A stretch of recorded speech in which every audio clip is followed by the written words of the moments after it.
In this lecture, you're going to get some more information regarding white blood cell disorders. So remember that white blood cells are referred to as leukocytes, and these are going to be disorders that pertain to the white blood cells which function in immune function.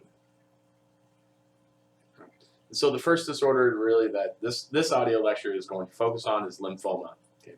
Lymphoma is cancer of the lymph nodes or the lymphatic system. Okay.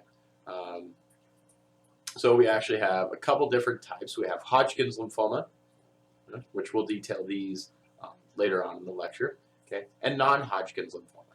Okay, both of these, they're pretty similar in that they both infect the cancers infect the lymphatic system, but they have some differences in them that are going to allow you to tell the two conditions apart because they're not the exact same thing.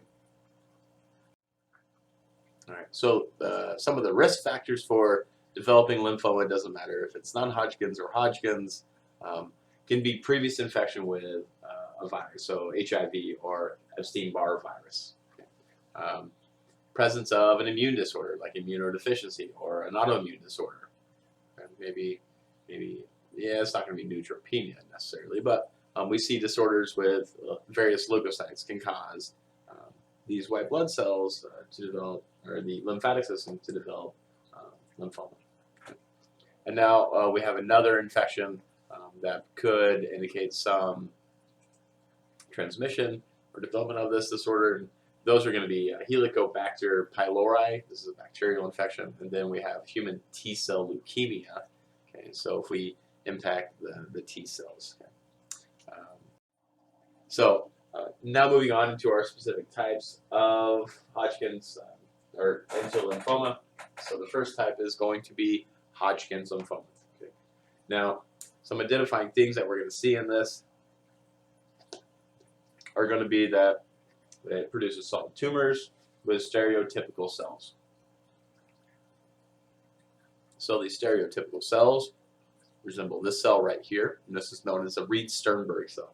Okay, so they always look like this, and so anytime you do a tissue biopsy and maybe you pull up a cell like this that looks like this, okay, in the lymphatic system, you will have some cells resembling this structure. Now, typically, this cancer of the lymph nodes begins in the lymph nodes, lymphatic system, above your diaphragm, most notably. Okay, so usually in the upper body, we see it start to spread as the disease progresses. Okay.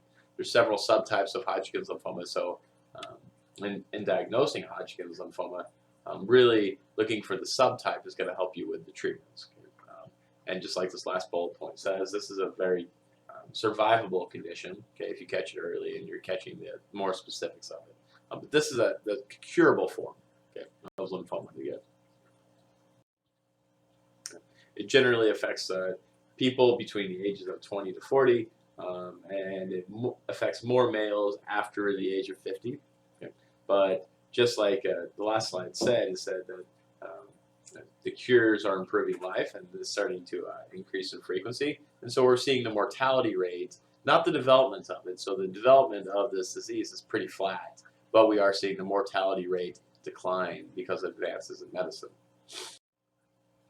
So how is Hodgkin's lymphoma going to manifest itself, or otherwise known as symptoms? You're going to be looking for all these generic disorders here, but painless enlarged lymph nodes, weight loss, fever, night sweats, pruritus, which is itching, coughing, difficulty breathing. Now, none of this is very specific, in my opinion. Now, these two might be more indicative, right? So splenomegaly is going to be enlargement of the spleen, okay? And you saw this manifestation with Epstein-Barr virus infection too. So enlargement of the spleen because you have more cells going there and being trapped there, right? And the spleen is more sensitive to damage when it's under that state. Like recurrent infections because now we're impacting the lymphatic system, which is an essential part of our immune system.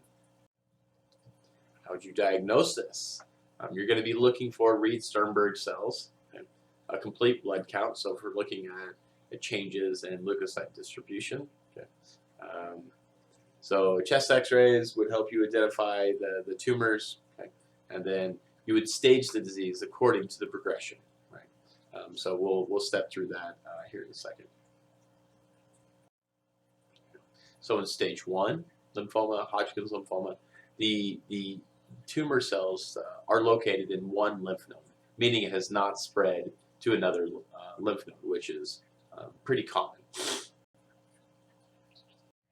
Now in stage 2, we have at least 2 lymph nodes involved, right? So 2 lymph nodes are involved. They are on the same side, so the diaphragm is going to run right here.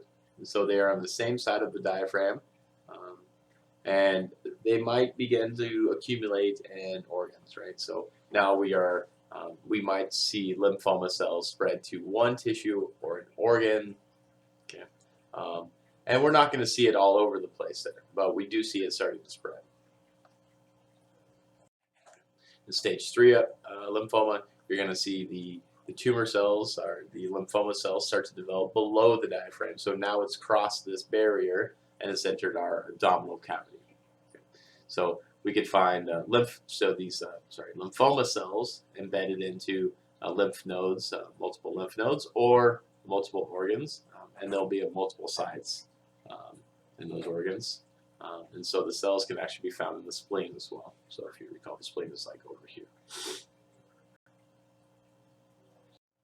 On to the last stage, stage 4 lymphoma. Several organs have these lymphoma cells growing in them, and we have multiple lymph nodes affected, and we see the several parts of various organs affected. So now it's starting to spread more and more as we progress through this staging. One thing is that this can go away, right? But then we always really contain the ability for the lymphoma to come back.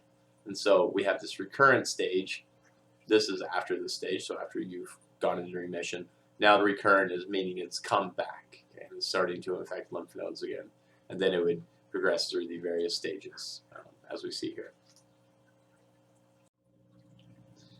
So we've talked about Hodgkin's lymphoma, and Hodgkin's lymphoma affects the lymph nodes. Right? It has characteristic Reed-Sternberg cells. The difference is that non-Hodgkin's lymphoma is really the worst kind to get because you have these 2 different types. Okay, you have aggressive and you have indolent. So indolent can pop up out of nowhere, and aggressive, meaning it progresses really fast through the various stages. Right. It's still cancer of the lymph nodes. It is more common in Caucasians than other ethnicities. We see that the cells rise from B cells or T cells in non-Hodgkin's lymphoma.